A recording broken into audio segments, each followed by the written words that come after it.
The alarms were already sounding when Rhino stepped into the market. They were not loud alarms. They were soft warning tones, the kind meant to remind visitors that the station was old, crowded, and not responsible for what happened inside. Rhino paused near the entrance, holding a small credit chip in his palm. His father's voice still echoed in his head. "Buy the tools. Do not talk to anyone. Come straight back." Rhino nodded to himself and moved forward. The market was a long metal tunnel filled with shadows and color. Broken lights flickered above. Stalls were built from scrap panels and ship doors. Creatures of many shapes moved past him, some tall, some low to the ground, some floating. Very few looked at him for long. Humans were common here but never important. Rhino kept his head down. He was young, thin, and smelled of oil and metal, like the workshop he grew up in. His boots made soft sounds against the floor as he walked deeper inside. The list of tools was simple. A cutter, a coil wrench, and a heat seal pack. Nothing special. Still his chest felt tight. Something was wrong. The air felt heavier the farther he went. Voices became quieter but not calmer. He heard laughter that did not sound kind. He heard metal strike metal. He heard something else too, low and uneven, like slow breathing mixed with pain. Rhino stopped. He followed the sound. It led him away from the tool stalls and into a narrow side path hidden behind hanging cables. The lights here were dimmer. The smell changed from oil to something sharp and burnt. At the end of the path was a small crowd, gathered around glowing cages stacked on top of each other. An auction. Rhino had heard of these, but his father never led him near one. Things that were unwanted were sold here. Broken machines. Failed weapons. Living things that no longer served a purpose. A voice called out prices in a bored tone. The crowd barely reacted. Rhino stood on the edge, unseen. One cage held a creature with too many arms. Another held something that looked like a scaled beast, missing an eye. The buyers did not look impressed. They shook their heads and walked away. Then the last cage was rolled forward. At first, Rhino thought it was empty. Then he saw movement. Curled in the back of the cage was a dragon. It was smaller than the stories. Its wings were folded tight, one bent at the wrong angle. Dark marks covered its scales, old burns and fresh cuts. A thin collar glowed around its neck, sending small shocks through its body every time it moved. The dragon did not roar. It did not growl. It only lifted its head once, just enough to look at the crowd. The seller laughed. "Defective," he said. "Would not burn on command. Would not attack. Refused control. Dangerous in the wrong way." Someone in the crowd hissed. Another threw a piece of scrap at the cage. The dragon flinched but did not strike back. Rhino's hands shook.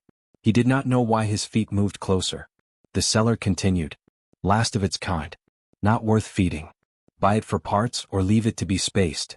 The dragon's eyes met Rhino's. They were not wild. They were tired. Something twisted inside Rhino's chest. He thought of his father, bent over broken engines, fixing machines everyone else gave up on. He thought of how his father spoke to metal like it could hear him.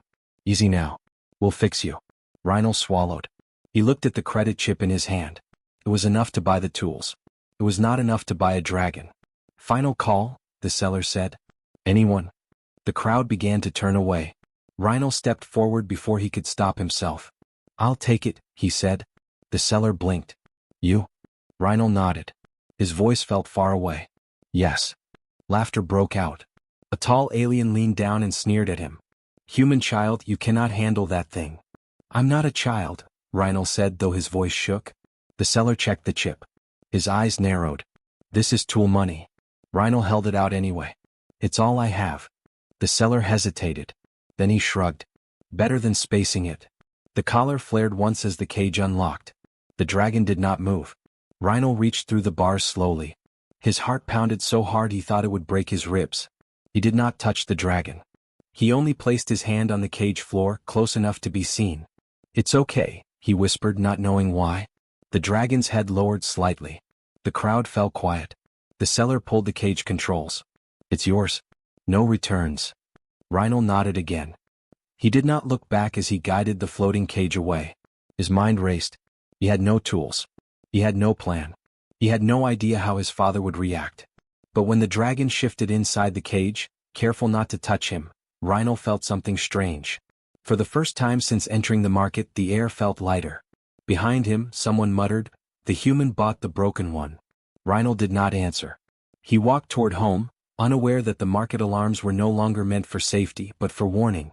The workshop door slid open with a tired groan. Yarrick stood frozen in the doorway, holding a floating cage with shaking hands. The walk home had felt longer than it ever had before. Every sound from inside the cage made his heart jump. The station lights outside were dim, but inside the workshop, warm yellow lamps glowed over rows of tools, wires and half-built machines. His father turned slowly. Merrick was a wide man with rough hands and oil-stained clothes. He had been bent over an engine core when he heard the door. When he saw the cage, his face went still. "What is that?" Merrick said quietly. Yarrick swallowed. "I went to buy tools." "I can see that," Merrick said. His eyes moved to the cage. "Where are the tools?" Yarrick did not answer. The dragon shifted inside the cage. Its wings stayed tight to its body. Its breathing was shallow. The glowing collar around its neck pulsed softly. Merrick took a step back. "Yarrick," he said slowly, "tell me why there is a dragon in my workshop." "It was going to be spaced," Yarrick said. His voice cracked. "They said it was broken." Merrick stared at the dragon. He had seen dragons before from far away, always surrounded by guards and fear. This one looked different. Smaller. Quiet. "Broken things still cost money," Merrick said. Yarrick held out the empty credit chip. "I used it." Silence filled the workshop. Merrick closed his eyes. He breathed in through his nose, then out through his mouth. When he opened his eyes again, the anger Yarrick expected was not there. Only worry. "You should have walked away," Merrick said. "I couldn't," Yarrick replied. The dragon lifted its head slightly. Its eyes followed Marek's movement, but there was no fire in them. Only watchfulness. Merrick stepped closer, slow and careful, the same way he approached unstable engines. He did not raise his voice. He did not make sudden moves. "It's scared?" Merrick said. "Yes," Yarrick whispered. Merrick looked at his son. "Unlock the cage." Yarrick's eyes widened. "What if? If it wanted to burn us," Merrick said, "it would have tried already." Yarrick pressed the control. The cage door slid open with a soft hum. The collar flared once, then dimmed. The dragon did not move. Minutes passed. The workshop hummed with quiet machine noise. Oil dripped somewhere in the back. Yarrick's legs felt weak, but he stayed standing. Finally the dragon crawled out, inch by inch. One wing dragged against the floor. Its claws were dull, worn down. It stayed low, ready to retreat. Merrick slowly sat down on a metal crate. "You're safe here," he said, not knowing if it understood. The dragon froze. Then it lowered its head. Yarrick let out a breath he did not know he was holding. They did not touch it that night. Merrick brought water in a wide metal bowl. Yarrick placed old heat cloths near the dragon's side to keep it warm. When the collar sparked, Merrick studied it closely. "This is control tech," he said. "Crude. Pain-based. Can you remove it?" Yarrick asked. Merrick shook his head. "Not yet. It's tied into its nervous system. If we rush, it could die." The dragon listened. Its tail twitched when Merrick spoke calmly. When Yarrick moved too fast, it pulled away. By morning, the rumors had already started. A neighbor stopped by, pretending to ask about repairs. Another walked past the open door twice, staring. By midday, station security sent a message request. Merrick ignored it. The dragon did not sleep much. When it did, it curled behind a stack of scrap metal as if trying to disappear. Every loud sound made it flinch. When a tool fell and clanged against the floor, the dragon cried out softly, a sound full of fear, not anger. Yarrick sat nearby, fixing a small engine part. He did not look at the dragon directly. He let it watch him instead. Merrick noticed.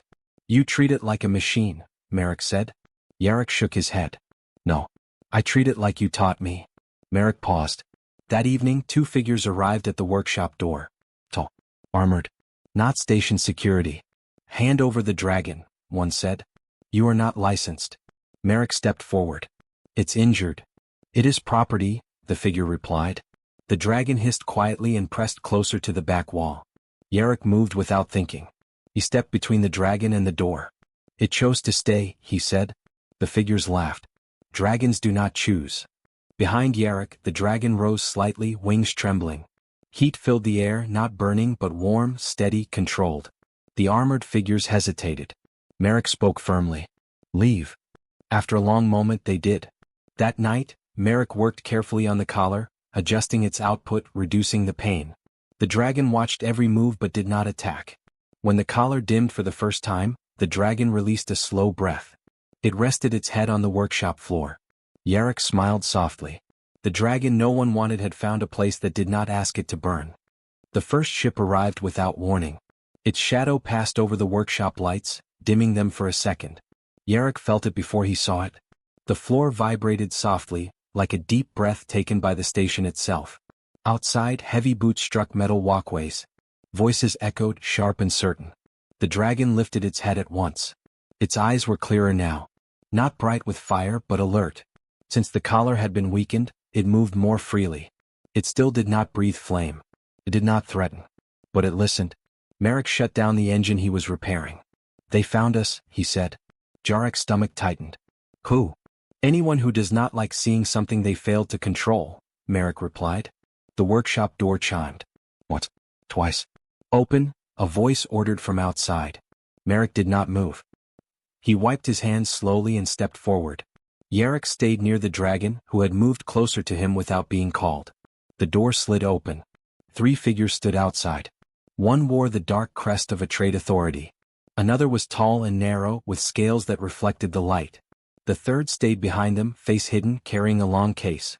"We are here for the dragon," the authority figure said. "You are in violation of multiple agreements." "It is injured," Merrick said calmly. "You sold it as scrap." The scaled figure stepped forward. "It is a strategic creature. It does not belong in a human repair shop." The dragon's tail curled. The air warmed slightly. Yarrick felt it and held his breath. "It belongs where it is safe," Yarrick said. The authority figure looked down at him. "You are a child." "I fix things," Yarrick said. "So does my father." The hidden figure opened the long case. Inside was a control rod, bright and sharp. The dragon recoiled. A low sound rose from its chest, not loud, but deep and full of warning. "See," the scaled figure said. "It is unstable." Merrick stepped between the rod and the dragon. "Put that away." The authority figure raised a hand. "Enough. We are not here to negotiate. The dragon will be taken." Yarrick felt the dragon move behind him. It did not push him aside. It did not step forward to attack. It stayed. The dragon lowered its head and placed it near Jarrek's shoulder. The room went silent. The warmth in the air became steady, even like a shield. Tools on the walls hummed. Loose metal lifted slightly from the floor, vibrating in place. The hidden figure froze. "That's not normal." "No," the scaled figure whispered. "That is bonding." The authority figure stepped back. "Impossible. Dragons do not bond with humans." "They do when you stop hurting them," Merrick said. Outside, more ships arrived. The station lights flickered. Messages began flooding the local network. Traders stopped moving. Doors sealed. The market went quiet. The galaxy was watching. A transmission cut through the workshop speakers without permission. A large face appeared, old and sharp-eyed. "This dragon was listed as defective," the voice said. "Explain." Merrick crossed his arms. "It refused to burn worlds." The face frowned. "That is not a defect," Yarrick said. "That is a choice." The dragon lifted its head. A soft glow moved through its chest, not fire but light. Memories filled the air. Not words but feelings. Fear. Pain. Chains. Commands shouted in many languages. Then silence. Then hands that did not strike. Voices that did not demand. The observers felt it. Some turned away. The face on the screen spoke again, slower this time. "Dragons were bred to obey." "They were taught to fear," Merrick replied. "There is a difference." The dragon stepped forward at last. It did not attack. It placed itself fully between Yarrick and the others. The control rod sparked and shut down. The hidden figure dropped it in shock. "This changes things," the face said. "Yes," Yarrick said quietly. "It does." Hours passed. The ship stayed. The messages grew louder.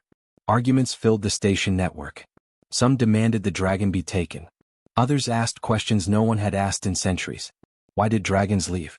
Why did they burn when ordered? Why did this one stop? At last, the face on the screen gave an order. "The dragon will remain under observation. No force will be used." The authority figures withdrew, uneasy and silent. When the door closed, Yarrick finally sat down. His legs shook. The dragon turned and lowered its head until it touched the floor in front of him. Not submission. Trust. Merrick placed a hand on Jarrek's shoulder. "They will come again," he said. "I know," Yarrick replied. Outside, the ships remained, lights glowing like distant stars. The galaxy had knocked. And it had been answered without fire. The station was quieter than it had ever been. Ships still hovered outside, but they kept their distance. No boots marched through the halls. No commands echoed through the speakers. The workshop felt like the center of a storm that had chosen to pause. Yarrick sat on the floor beside the dragon. The creature rested on its side now, breathing slow and steady. The collar around its neck was dark, almost silent. Merrick had reduced its power to the lowest level possible. Any more, and it might fail in a dangerous way. The dragon's eyes opened. This time, when it looked at Yarrick, something changed. The air shimmered. Yarrick felt a pressure behind his eyes, like a memory trying to surface. He did not panic. He stayed still, the way Merrick had taught him when working with unstable systems. The workshop faded. He stood somewhere else. He saw wide skies filled with stars and great shapes flying freely. Dragons moved together, not in chains, not under orders. They followed voices that were gentle and clear. They followed trust. Then the voices changed. Metal ships arrived. Weapons flashed. Pain filled the sky. Dragons were captured, marked, and fitted with collars. They were taught fear. Fire was forced from them. Every act of burning carved something away inside them. Yarrick felt the dragon's shame. He felt its refusal. The vision shifted again. Dragons that would not obey were labeled broken. Some were destroyed. Others were sold. This one had been left behind, too tired to fight, too strong to fully die. The workshop returned. Yarrick gasped and leaned forward, hands on the floor. Merrick grabbed his shoulder. "What did you see?" Yarrick swallowed. "The truth." The dragon lifted its head. A soft sound came from its throat, not a roar but a deep tone that felt like agreement. The station network lit up again. Messages poured in, not with threats this time but with questions. What did the humans see? How did the dragon share memory? Is this bond real? A group of observers arrived, unarmed. They stood at the edge of the workshop, careful not to cross an invisible line. Among them were scholars, engineers, and one very old alien whose species had once flown beside dragons. The old one stepped forward slowly. "We forgot," it said. "Or perhaps we chose to forget." The dragon watched it closely. "We believed dragons were weapons," the old one continued. "But they were never meant to be ruled. They were meant to choose." Yarrick stood. "It chose us because we did not force it." Silence followed. The old one bowed its head. "Then we failed them." The observers began to record everything. Not commands. Not orders. Only listening. The dragon allowed it. It did not pull away. It did not hide. Merrick worked quietly on the collar, making final changes. With each adjustment, the dragon breathed easier. At last the collar clicked and went dark. The dragon shuddered, then relaxed fully for the first time. Outside something changed. Far away beyond the station, a signal answered another. Old beacons long thought dead began to glow. Across the stars, dragons who had hidden themselves felt something return. On the station, panic spread among those who had built power on fear. They sent warnings. They sent demands. None were answered. The dragon stepped forward and spread its wings slowly. They were still damaged, still healing, but they moved with purpose. A new memory filled the room. Dragons leaving the galaxy long ago, not in defeat but in sorrow. Waiting. Watching. Hoping someone would remember who they truly were. Yarrick felt tears on his face. He did not wipe them away. "They were waiting for us," he whispered. Merrick nodded. "Or for anyone like us." The old observer spoke again. "If dragons return, everything changes." "Yes," Yarrick said. "That is the point." The dragon looked at him, then at Merrick, then at the stars beyond the workshop walls. It raised its head and released a call. Not fire. Not rage. A sound full of promise. Across the galaxy, ancient wings stirred. And for the first time in generations, dragons were no longer alone. The station felt alive in a way it never had before. Ships still hovered outside, but they no longer carried soldiers or demands. They carried watchers, scientists, diplomats, and curious travelers. They came to see what had happened in the little workshop at the edge of human space. Yarrick stood beside the dragon, now fully grown but still careful, its wings folded neatly against its back. The creature's scales glimmered under the workshop lights, healed enough to shine, but with scars that told stories no one could forget. Merrick adjusted a tool on the bench and looked at his son. "They will keep watching," he said. "They don't scare me anymore," Yarrick replied. His voice was calm, but his eyes held fire. "They came to see, not to take." Outside, a fleet of dragons appeared. Not violent. Not wild. They flew in patterns that were precise and graceful. They circled the station and then spread across the nearby stars. It was as if the galaxy itself had been holding its breath, and now it exhaled. Messages arrived faster than the station network could hold. Entire systems asked questions. How did humans bond with dragons? Could this be repeated? Were humans now stronger than before, not in weapons but in ways no one had imagined? The old observer returned, this time with a smile that creased their ancient face. Your species has done something no one expected, it said. You have reminded the galaxy what it means to care. Yarrick watched as the dragon lifted its head and nudged him gently with its snout. He ran his hand along its scales. They were warm and strong, alive with quiet power. They believe in us now, Yarrick said softly. Some do, Merrick corrected. Some will always doubt. The dragon released a low, steady hum. It was a sound of calm and promise, not fear or fire. Those who heard it felt a weight lift, as if centuries of misunderstanding were being cleared in a single note. News spread. Planets that had once looked down on humanity began sending envoys. Dragons began to bond with those who showed patience and care. Humans were no longer seen as weak. They were seen as different, and different had become powerful. A young pilot from a distant colony asked Yarrick, "How did you do it?" Yarrick smiled. "We didn't fight. We listened." Merrick added, "We repaired what was broken, not by force but by trust." The dragons responded in kind. They did not burn anything. They did not attack. They flew beside humans, hovered in the sky, and landed where they were needed. Entire cities watched in awe as humans and dragons worked together, solving problems no one else could. In the workshop, Yarrick and Merrick repaired engines, adjusted collars, and built simple tools. The dragon lay beside them, occasionally nudging a dropped wrench with its snout. It was no longer broken, no longer unwanted. It was part of the family, part of the future. Evenings were quiet. Yarrick often sat outside the workshop looking at the stars. The dragon perched on a low roof nearby, its wings folded but ready.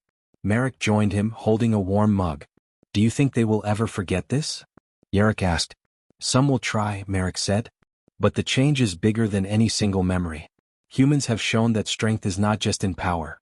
It is in choices, in care, in trust." The dragon gave a small roar, soft and playful. Yarrick laughed. It was the first time he had laughed like that since the market, when he had bought the dragon with all his tools gone. Across the galaxy, humans began forming new bonds, with dragons, with other species, and even with themselves. Plans to dominate with fear slowed. Ideas to cooperate with care spread.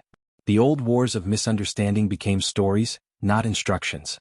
The little workshop that had once smelled only of oil and metal now carried a new energy. The sound of tools and laughter, the soft hum of the dragon, and the quiet wisdom of Merrick created a rhythm that felt bigger than the station itself. A young human arrived one day, timid and nervous, holding a small crate. "I heard you help dragons," they said. Yarrick smiled. "We didn't just help them. They helped us." The dragon lowered its head slightly as if nodding. "Will they bond with me?" the visitor asked. Yarrick looked at Merrick, then at the dragon. "Only if you understand them," he said. "Only if you care." Outside, more dragons appeared in the sky, circling the station and the nearby colonies.